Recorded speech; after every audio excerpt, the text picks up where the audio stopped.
Dating is boring and men are not interesting. I do not care if I get a free meal, okay? My time is not worth a $20 green curry at a Thai restaurant. Men get to stare at me for an hour, they get to giggle, they get to blush, they get to kick their little feet, and what do I get out of it? A meal that I could make myself, a meal that I could pay for myself. I have to stare at someone who's honestly not that attractive, let's be so real, and who brings nothing to the table. I don't care how much a man makes. If you can't make me laugh, you can't do a lot of other things. Women are taught to be perfect.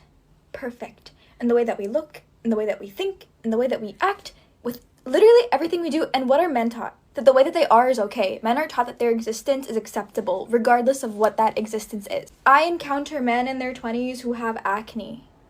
It's like, did you not get a skincare routine during COVID like I did? Why do you have a neck beard? You're on a date. Why didn't you brush your hair? Why are you wearing sneakers? Why aren't you even trying to look nice? You're not even trying. I asked them what they do for fun. All they do, they go to work.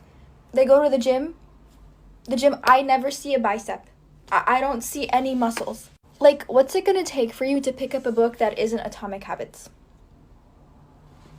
What's funny here is this is exactly what guys are thinking, that they're shelling out all this money for meals for women that they can make for a fraction of the price if they just decide to stay home and not go, where the whole time they're either expected to gesture for an hour or be their free therapist, and then they'll use the excuse they didn't have the right drip or didn't hit the lap counter enough on why there won't be a second date, when that was already decided a long time ago. Women aren't being the ones being taught to be perfect, men are. If they're not making 100K plus, being 6'5", looking like Brad Pitt from Fight Club, well then the best you can hope for is being lucky enough to gesture for them, and then paying them for that privilege. Women are the ones being taught that they're fine the way they are. How many slogans and movements are there that prove just that? Healthy at any size? That wasn't for men. So now everything she's saying is the exact opposite, and women are the ones not bringing anything to the table now. They don't want to do any domesticated duties, have kids or be a wife, while expecting you to do everything else. And if you aren't rich or ultra attractive, the best you can be is a dancing clown, for someone ultimately not that attractive either. There are too many women like this now that go into dating with all these false ideals, that them just being there with a little bit of makeup is providing all this value, and that's why men have to be ready to pay up and not expect anything back. That's why she's mad now going on this big rant, because more guys are realizing that their time is worth more than the $100 meal that they have to pay for, where they're expected to gesture around for someone who already made their decision that there won't be a second date and didn't really like them in the first place, but just wanted to be entertained and wine and dine, and really had nothing to offer to you other than attitude and being a 5. So no lady, the only one not getting anything out of it is men.